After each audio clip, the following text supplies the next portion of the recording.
Mga anak ni Manny Pacquiao naawa at naiyak sa paghihintay matapos ang boxing ng kanilang tatay Manny.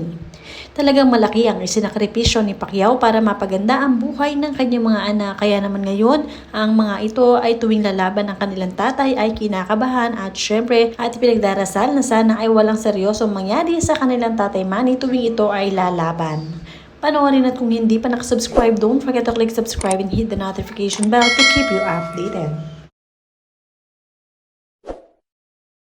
Family's family. Matapos ang laban ni Senator Manny Pacquiao sa kanyang boxing, ganito na ngayon ang kanyang itsura. Medyo napanatag na ang kanyang pamilya dahil sa wala masyadong nangyaring seryoso kay Senator Manny Pacquiao. Sabi nga ni Jinky, "My heart is full thanks to you all. I'm deeply grateful for all your love, prayers, and support." At sinabayan naman ito ng komento ni Miss Bina Morales, "We are cheering with you. To our champion, GOAT, GOAT, congratulations." At ito nga ang mga anak ni Manny Pacquiao matapos ang kanyang laban. Isa-isang lumapit sa kanya at yumakap at talagang mahal na mahal ang kanilang tatay. Sabi nga dito, ay naawa sila sa tatay nila. Napapaiyak naman ako. Syempre, pag nakita nila yung mga galos ng tatay nila, maaawa ka talaga. Syempre, yung affection nila sa tatay nila masyadong lumalim. Sana kung maaari lang, ayaw na sana nating masasaktan ang mga magulang natin. Sa bagay, alam na nila na yan ang profession ng tatay nila. Tiisin na lang, congratulations Mr. Manny. Sana bigyan ka pa ng maraming lakas ng mahal nating Panginoon. Mula yan kay Rubia daw. Marami nga ang naiyak sa tagpong ito dahil nga talagang marami rin ang naawa sa mga anak at syempre kay Manny Pacquiao. Marami naman ang humihiling na sana ay wag nang lumaban si Mr. Manny Pacquiao sa mga susunod. Sabi dito ni Lucy Godoy, "Congratulations Sir Manny, sana po huwag ka nang lumaban pa. Nakita mo ang hirap kalooban mga anak mo, natapos laban mo ramdam nilang makita kanilang nasasaktan bawat suntok. Marami nga ang pera na mapapanalunan pero ito naman ang kapalit. Kaya naman talagang sa susunod ay marami ang humihiling na sana wag na nga siyang lumaban."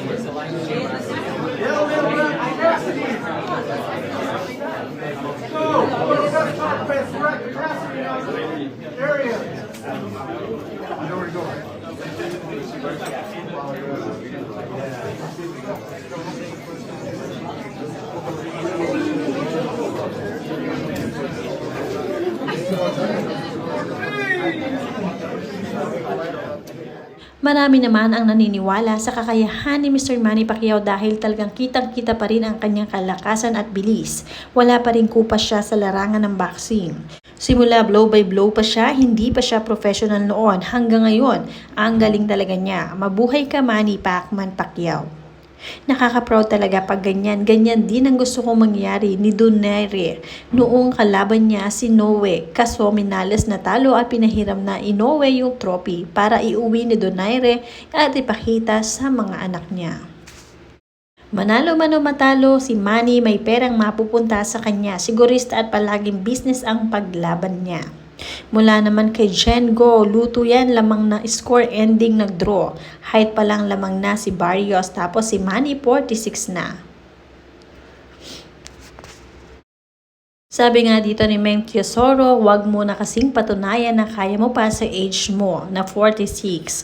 Maawa ka sa katawan mo at pamilya mo. Mabuti nga at malakas ka pa. Pag nabalda ka dyan habang buhay, mag-aalaga si Jinky. Kaya ipaibaya mo na sa mga bata ang boxing. Tutal na patunayan mo naman na ng maraming beses. Tama na yon. Kilala ka na ng tao. Magnegosyo ka na lang. God bless na lang." Mula naman kay Josefina Navor, "Dyan ka na lang talaga Manny sa boxing, hindi sa politika. Uubusin ng pera mo sa pagtakbo mo." Mula naman kay Junjun Sebrok, "Ito ang taong walang kakontentuhan, malupitan talaga, lahat binigay na sa kanya." Mula naman kay Isa Castillo, sana mag-retire na siya habang okay pa ang katawan niya. Kadalasan sa boxer na uubos din ng yaman sa bandang huli kapag nagkaroon ng sakit dahil sa side effect ng mga matinding bugbog sa katawan. Mula naman kay Nena Alotaya, congratulations Manny and family. Congratulations Mr. Manny Pacquiao, you won this battle. Not your opponent. Let's cheers for your victory mula kay Perlita Aguilar.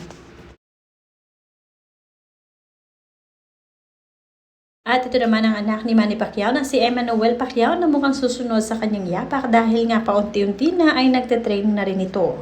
Sinusubaybayan rin ang pagte-training ni Manny Pacquiao ang kanyang anak na si Emmanuel. At gustong-gusto naman din at nakikitaan na nga din ng talagang potensyal itong si Emmanuel patungkol sa boxing.